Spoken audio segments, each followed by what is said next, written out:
making sure that what He opens for you is precisely right for who you are becoming. Your practical circumstances. Fourth, and I mean the tangible, material, everyday reality of your finances, your resources, your provision. I am not embarrassed by practical needs. I am not a God who prefers that we keep our conversations elevated above the level of anything as mundane as money and shelter and the ordinary requirements of physical existence. I made you a body. I placed you in a material world. I know exactly what your body needs and what your material circumstances require, in more precise detail than you yourself could articulate. And my generosity is interested in your whole life, the interior and the exterior, the spiritual and the material, the profound and the mundane. All of it is within the scope of a father's care. What I want to give you, though, is something more sustaining than a specific promise about outcomes or numbers. What I want to give you is this: the firm and settled knowledge that the one who sees your circumstances with complete clarity is the same one whose fundamental nature is to give. Your need has not arrived as a surprise that has altered my intentions toward you. The resources, the pathways, the unexpected provisions, the unexpected connections, they are already in motion, set in motion by a Father who gives not because He is obligated, but because giving delights Him. That is a radically different foundation from simply hoping that something will eventually change. Let me speak for a moment about the inheritance that belongs to you, because this is a word that carries enormous weight, and I do not want it to slip past without being fully received. An inheritance is not earned. It is not the result of negotiation or performance.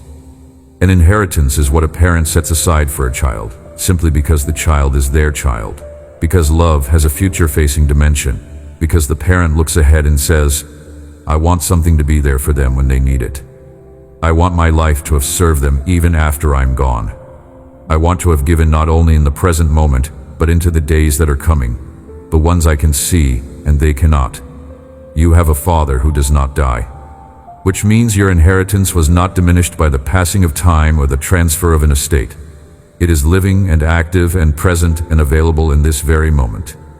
The inheritance I have reserved for you includes wisdom for every decision you will ever face. It includes peace that is deeper than circumstances. It includes purpose that does not fade with the changing of your external situation. It includes joy that has roots so deep that difficulty cannot pull them up.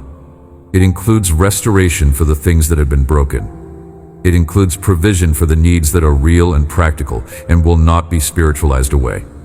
The inheritance also includes something that is harder to name, but that I want you to feel the weight of: belonging. You belong to me. You are not a visitor in my household. You are not a guest whose welcome is conditional on good behavior. You are not an employee whose position depends on performance reviews. You are my child, which means everything in my house is also yours in the way that a child's inheritance is theirs. Not because they took it, but because the parent intended it to be so. That belonging is not something you can earn more of by being more spiritual. And it is not something you can lose by being less spiritual. It is constitutive of your identity as my child. It is who you are. When did you last sit with that word? Belonging. Not striving, not earning, not performing. Belonging. Received, not achieved. Given, not negotiated. The table has your name on it because you belong to the one who set the table. That is the only reason needed. That is enough.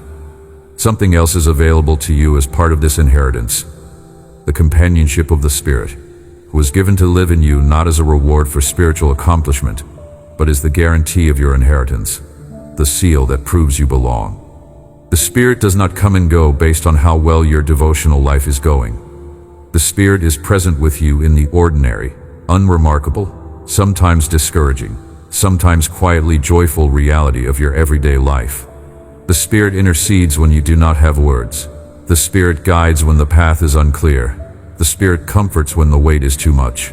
The Spirit brings to your remembrance the things that the noise of daily living has pushed to the background. That is not a minor addition to your life. That is the full God, choosing to be present with you, because boundless love cannot bear to leave you to navigate alone. Let me tell you something about the seasons that have looked from inside them. like scarcity. Because sometimes what appears to be a withholding is actually a preparation. Sometimes the empty jar is not empty because the oil has run out permanently, but because it is being positioned in precisely the right moment for filling. And sometimes the wilderness, the season that feels most isolated and dry and apparently purposeless, is the season in which some of my most important and careful work is being done in the depth of a person. But here is something I want you to consider with real honesty, because it touches something that many of my children carry, without ever examining it closely. There is a difference between gratitude and entitlement, and the distance between them is the distance between a heart that is open to receive and a heart that is quietly closed without knowing it. Entitlement says, "I have been faithful, so the blessing should come on my schedule." Entitlement keeps a ledger of spiritual effort and expects a corresponding return. Entitlement looks at the promises of God and converts them into contracts, the kind where both parties have obligations and the failure to deliver on time constitutes a breach. And entitlement, when the expected blessing does not arrive in the expected form or on the expected timeline, produces bitterness. It produces the quiet, corrosive sense that God has not held up his end of the agreement. Gratitude operates from an entirely different foundation. Gratitude does not keep a ledger. Gratitude does not calculate what is owed.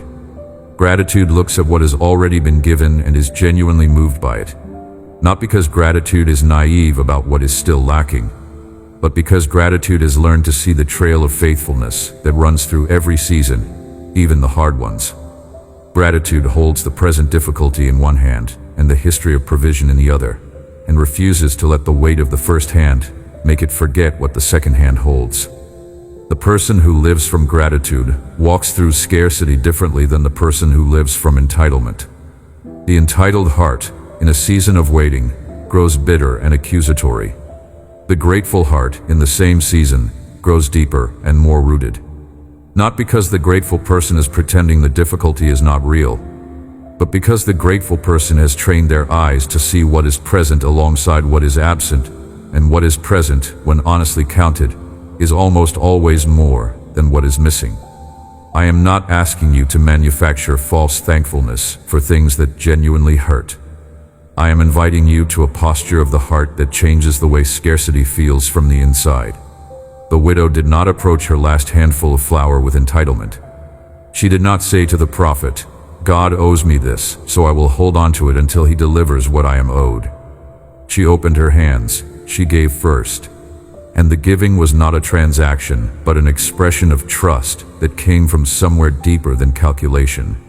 That posture, the posture of open hands rather than clenched fists, of gratitude rather than entitlement, of trust rather than demand, is not something I require from you as a condition of my giving. I give regardless. But that posture changes the way you experience what I give. It changes the shape of the vessel.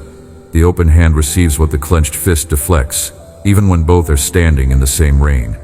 The same blessing falls on both, but only one of them is shaped to hold what falls. Have you been in a season where the thing that used to sustain you has changed or shifted? Where the chapter that used to feel stable has begun to feel like it is closing? I want to offer you a different frame for that experience. What if the closing is not punishment or abandonment, but direction? What if the familiar ground is shifting because the next chapter requires a different landscape, and I am already in that landscape, preparing what the new chapter needs? The next provision will not look exactly like the last provision. The next door will not be the door you expected after the last door closed. The next chapter of the story I am writing in your life will have elements in it that you would not have arrived at if the previous chapter had not ended when it did and how it did. That is not chaos. That is authorship. And the author of your story is the same one whose nature is lavish, overflowing, impossibly kind. The next chapter is being written from that same nature. Your open hands are the very shape that receiving requires. This is worth sitting with carefully, because it is one of the ways my generosity and your participation meet each other. When you give from what you have, even when what you have feels impossibly small, you are not depleting yourself. You are doing something that has a different name entirely. You are connecting yourself to the flow. You are opening the channel. You are demonstrating with your hands what your trust looks like when it is embodied in a choice.